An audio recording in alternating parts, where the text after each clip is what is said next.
오늘 큐브의 키워드는 왜라는 키워드를 가지고 왔습니다. 3주 전 인천의 한 노래방에서 실종된 40대 남성의 시신이 수색 끝에 인천의 한 산 중턱에서 발견됐습니다. 살인 피의자로 지목됐던 노래방 주인은 혐의를 전면 부인하다가 결국 범행 일체를 자백했습니다. 피의자가 심경의 변화를 일으켜서 자백하게 된 배경은 무엇인지, 또 경찰이 당시 피해자의 신고에도 출동하지 않았던 배경은 무엇인지 오늘 두 분과 짚어보겠습니다. 김성수 변호사, 곽대경 동국대 경찰사법대학 교수와 함께합니다. 어서 오세요. 오십시오. 예, 안녕하세요. 네, 오늘 사건 큐브 함께 하실 텐데요. 이 내용, 피해자 아버지가 실종 신고한 지 17일 만에 지금 살해 혐의로 노래방 업주가 붙잡히게 된 내용입니다. 먼저 사건의 기여부터 좀 밟아가도록 하죠. 김성수 변호사께서 좀 말씀해 주시겠습니까? 예, 이 사건이 처음에는 실종으로 굉장히 좀 많은 관심을 받다가 지금 현재는 살인 그리고 시신유기 사건으로 이제 조금 전환이 된 사건이라고 볼 수가 있는 건이고, 예. 이 시간 순서대로 조금 설명을 해드리자면 이제 지난달 4월 21일 저녁 7시 30분경에 40대 남성이 자신의 친구와 함께 인천 신포동의 한 노래주점에 방문을 합니다.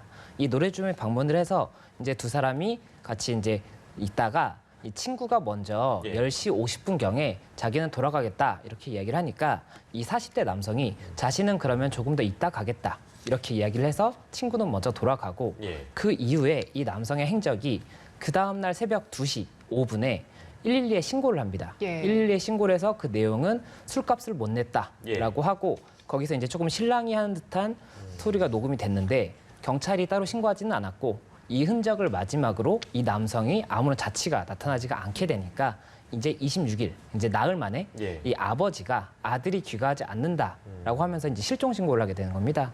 그래서 이 실종 신고를 받고 경찰이 이 남성의 행적을 찾게 되는데, 그 과정에서 결국에는 어제 오전 8시 30분에 이 노래방 업주에 대해서 그 유력한 용의자로 긴급 체포를 했고, 그리고 이 긴급 체포한 이후에 시신을 계속 이제 인천 송도에 있는 한 항구에다가 유기했을 것이다라고 좀 강력하게 예상을 해서 경찰에서 굉장히 많은 수색 작업을 펼치고 있었는데, 이 자백을 이 업주가 하면서 결국에는 인천의 이 철마산이라는 이 중턱에서, 철마산 중턱에서 시신이 발견됐다는 그런 사건입니다. 네, 지금 경찰이 노래방 업주를 용의자로 특정을 하고 지금 체포한 상황이잖아요. 어떤 정황으로 그렇게 결정을 했을까요? 그 노래방에서 이 사람들이 이제 들어가 있었던 그 방에서 이제 혈흔이 발견이 된 겁니다. 그리고 이제 미세한 인체의 조직이 이제 발견이 됐고요. 그 외에 또 이제 다른 정황 증거라고 한다면 이 노래방 건너편에 있는 그 고깃집에 가서 그 고깃집 출입구 쪽에 CCTV가 있는데 그 CCTV가 잘 작동을 하느냐, 그리고 이 CCTV에서 촬영할 수 있는 범위가 어디까지냐, 이런 것들을 고객간 주인에게 물었다라는 거고요.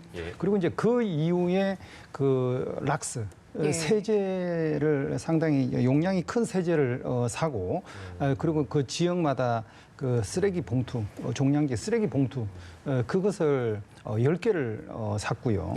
그리고 테이프를 청테이프하고 이제 투명 테이프 이런 걸 샀다고 하니까 이제 우리가 생각할 때 뭔가 물건을 뭐 처리를 하거나 이제 유기하기 위한 그런 어떤 용품들을 산 걸로, 그런 여러 가지 이제 정황들을 종합해 볼 때 이 노래방 업주가 범죄를 저지른 걸로 이렇게 이제 경찰에서는 수사를 통해서 이제 확신을 한 것 같습니다. 조사나 수사를 통해서 어떤 정황이 의심스럽거나 좀 수상한 행적들이 적지 않았다. 이제 그런 부분을 통해서 용의자로 특정을 하고 이제 체포를 했다, 이렇게 말씀을 주셨는데, 근데 혐의를 부인했었잖아요. 맞습니다. 자백을 하게 된 배경은 뭐라고 봐야 될까요? 처음에는 이 업주가 긴급 체포가 됐을 때도 본인이 뭐 아무런 행동도 하지 않았다. 이 남성이 2시경에 어쨌든 실랑이가 있다가 돌아가고 그 다음에 자신은 행적을 모른다. 이렇게 주장을 했었습니다. 그렇지만은 결국에는 그날 오후에 이제 시신을 유기한 장소까지 자백을 하면서 시신까지도 발견이 된 상황이고, 이에 대해서 어떤 심경의 변화가 있었느냐 뭐 여러 가지 지금 예측이 나오고 있지만, 아무래도 지금 곽 교수님께서 말씀을 해주셨던 것처럼 모든 증거들이 결국에는 이 남성이 나간 CCTV 흔적은 없었고, 그리고 남성의 혈흔이라든지 이런 것들이 주점 내에서 발견이 됐고, 또 112 신고도 결국에는 이 업주와의 실랑이 내용이었지 않습니까? 그래서 그런 부분들을 다 감안을 했을 때 결국은 이 증거들만으로도 어느 정도의 혐의가 인정될 것이 가능성이 높다. 이런 식으로 조금 스스로 판단을 했을 것으로 보이고 예. 경찰 측에서도 이런 부분에 관해서 괜히 끝까지 부인을 하다가 혐의가 인정되는 것보다는 어느 정도 선에서는 수사에 협조를 하는 것이 이 죄질을 판단함에 있어서도 조금은 예. 도움이 될 것이다. 이렇게 조금 좀 설득을 한 것이 아닌가 이런 생각이 드는 부분이어서 예. 그렇게 예측이 되고 있고 다만 아직까지도 범행의 그 동기라든지 범행의 수법에 대해서는 구체적으로 진술했는지 여부가 알려지지 않고 있어서 예. 이 부분 관련 경찰이 계속 수사를 진행하고 있는 것으로 알려져 있습니다. 네. 지금 드러난 게 일단 이 노래방 업주가 자백을 통해서인지 그 경찰은 원래 송도 해안을 예상하고 있었는데 네네. 시신이 지금 발견된 곳이 부평구에 있는 철마산 중턱이었습니다. 네. 네, 이것도 자백이 있었기에 가능했던 걸까요? 네, 그렇습니다. 본인이 자백을 했기 때문에 가서 이제 시신을 이제 발견할 수 있었던 거죠. 그런데 이제 맨 처음에는 이 사람이 송도에 있는 항구 주변을 차로 타고 여러 번을 이제 다녀온 그런 어떤 기록들을 보고 예. 경찰에서는 혹시 이제 그쪽에 이제 시신을 뭐 유기한 게 아닐까 뭐 이렇게 이제 생각을 했는데 그냥 나중에 이제 자기 이야기는 그 길 간 거는 자기가 이제 뭐 바람을 쐬기 위해서 간 거다 뭐 이렇게 이제 이야기를 했고요. 실제로 시신이 발견된 곳은 인천 부평구에 있는 예. 그 철마산이라는 산의 중턱에 이제 시신이 이제 발견이 됐고요. 그리고 이제 처음에는 자기가 혐의를 갖다가 부인을 하고 그리고 이제 창소도 이야기를 하지 않았습니다. 그래가지고 상당히 인천 경찰이 뭐 수백 명을 동원해가지고 여러 곳에 수색을 하고 했었는데 결국 자백을 바탕으로 해서 이제 철마산에 가서 이제 시신을 발견을 하게 된 겁니다. 예. 살해 동기는 이제 아까 이제 김성수 변호사께서도 경찰이 조사 중이기 때문에 저희가 뭐 단언을 할 수는 없겠습니다만 살해하고 시신 훼손까지 했던 이 피의자의 심리를 좀 내재적으로 접근을 해본다면 근데 좀 더 충격적이라고 볼 수 있는 게 그 주변에 있는 분들 말을 들어보니까 성실해 보였다? 이제 이런 언급도 나와서 굉장히 좀 반전이라고 봐야 될지 모르겠습니다.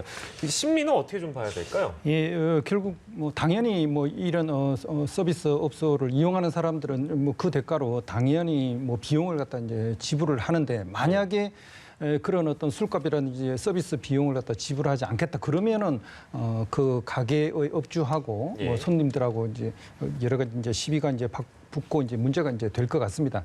근데 이제 지금 현재 이제 상황 자체가 사실 이제 코로나 시국을 맞이해서 뭐 이런 뭐 술집 같은 데도 밤늦게까지 영업을 하기가 이제 어려운 그런 상황이기 때문에 빨리 또 이제 뭐 영업을 갖다 마무리해야 되는 그런 상황인데 그런 것들이 이제 뜻대로 되지 않았고 또 이제 업주 입장에서는 굉장히 지금 요즘 뭐 장사나 이런 게 이제 쉽지 않은 그런 상황에서 이제 뭐 이 손님하고 이런 이제 술값 시비가 이제 붙는 이런 것 때문에 상당히 좀 뭐 화가 나고 좀 욱한 그런 감정을 뭐 가질 수는 있겠습니다. 그렇지만 그럼에도 불구하고 자기 가게에 뭐 온 손님을 이렇게 이제 뭐 폭력적인 방법으로 이제 피해를 갖다 줬다 뭐 이런 것들은 쉽게 이제 납득하기 어려운 뭐 정상적인 그런 어떤 뭐 상황은 아니지 않았을까 생각을 합니다. 예, 알겠습니다. 일단 심리 상태까지 한번 짚어봤고요. 그 당시에 피해자가 경찰에 신고를 했다고 아까 말씀해 주셨잖아요. 2시경에 술값을 내지 못했다 이렇게 신고했는데 경찰이 지금 접수를 했음에도 불구하고 출동을 하지 않았습니다. 그 배경은 어떻게 밝혀져 있습니까? 이번 소식이 알려지면서 굉장히 또 많은 의견이 모였던 부분이 결국에는 이 사고가 있었던 직전으로 보이는 22일 새벽 2시 5분에 이 당사자가 40대 남성이 경찰에 신고를 했었습니다. 그리고 그 내용은 현재 알려진 바로는 술값 못 내겠다, 못 냈다 뭐 이런 식으로 이야기를 했고 그리고 이 업주의 욕설과 같은 대화도 조금은 녹음이 되어 있다고 하더라고요. 그런데 그럼에도 불구하고 경찰에서 출동을 하지 않았기 때문에 이런 참변이 벌어진 것이 아니냐 이런 의견도 있다 보니까는 뭐 여러 가지 얘기가 나오고 있는데 경찰 측에서는 우선 당시에 그 대화 내용을 봤을 때는 이것이 뭔가 긴급하거나 생명에 지장이 있는 그런 상황이라고 보지 않고 그냥 아는 사이끼리 술값 때문에 실랑이를 하는 것이라고 판단을 했었던 부분이 있었고 예. 또 이제 피해 남성이 신고를 하면서 위치를 이야기하지 않았는데 예. 지금 인권위에서는 급박한 상황이 아니면은 위치 추적을 하지 말라 이런 지침이 있기 때문에 그런 부분들을 조금 감안했던 것이다. 그래서 출동 지령을 내리지 않았던 것이다라고 이야기를 하고 있는 상황이고 그래서 이 부분 관련해서 조금 이제 말씀을 드리자면 이 경찰에 대해서 신고를 하는 경우가 저희 같은 이제 일반 사람들이 경찰에 신고하는 일이 많지가 않지 않습니까? 네네. 112를 누르고 전화를 한다는 게 굉장히 인생에 한 번 있을까 말까한 큰일인데 예. 이게 오히려 가해자가 옆에 있거나 아니면 가해자 때문에 급박하게 전화가 끊어질 수가 있어요. 예. 가해자가 핸드폰을 뺏어버린다든지.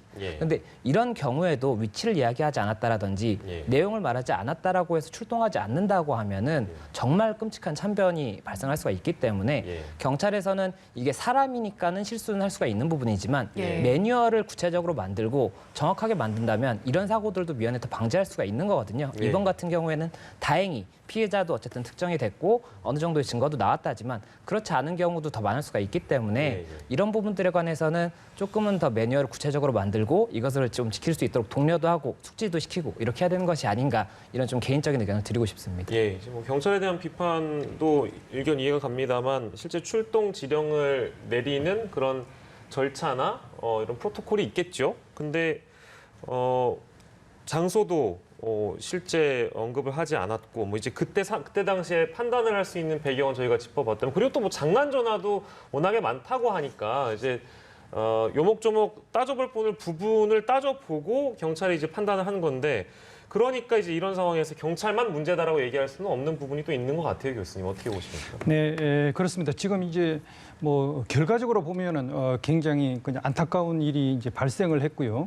그리고 이제 경찰이 보다 더 적극적으로 좀 대응을 했으면 그래도 이런 정도 피해를 갖다가 당하지는 않지 않았을까 이런 아쉬움은 있습니다. 네네. 그런데 이제 그 당시 이제 상황으로 들어가 보면 경찰은 일단 누구든지 국민이 112로 신고를 하면 일단 어떤 일이 있는지를 확인하는 것이 필요합니다. 예. 그래서 경찰에서는 이제 이걸 갖다 이제 코드 뭐 1, 2, 3으로 나눠 가지고 아주 긴급한 상황 예. 그리고 이제 범죄와 관련된 거 그리고 이제 또 하나는 아예 범죄와 전혀 관련 없이 다른 부서의 업무로 단순한 민원 뭐 이런 것들로 나눠 가지고 예. 급박한 상황은 바로 그냥 출동을 하고 그렇지 않다 하더라도 일단 현장에 가서 어떤 일인지 확인하고 아니면은 그 관련 부서에다가 뭐 이런 일이 있었다고 연결을 해주고 뭐 이런 식으로 이제 돼 있거든요.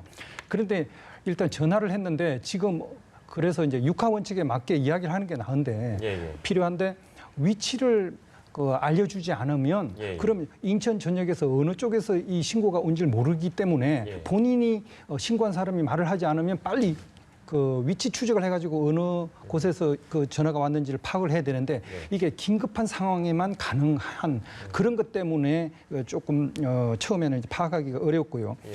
예. 그래서 만약에 이 상황 자체가 굉장히 급박하게 뭔가 일어나고 있는 그런 상황이야 또 판단이 되면 예. 그런 어떤 위치 추적을 하고 그런 보다 더 적극적으로 했을 텐데 그 이제 대화가 이제 오고 가는 그런 것들이 술이 취한 상태에서 이제 업주하고 그냥 술값 가지고 이야기하는데 그냥 좀 평소에 그래도 그 업소를 왔다 갔다 했던 뭐 사람이 그냥 뭐 이야기하는 그런 정도로 이제 판단이 돼가지고 이제 이렇게 긴급하게 출동하는 그런 어떤 적극적인 대응을 하지 않았던 게 아닌가 예. 그렇게 생각을 합니다. 예, 알겠습니다. 뭐 아쉬운 부분도 있습니다만 아무튼 충격적인 내용이었습니다. 사건 큐브 두 분과 함께했습니다. 김성수 변호사, 곽대경 동국대 경찰사법대학 교수와 이 시간 함께했습니다. 고생하셨습니다. 네, 감사합니다.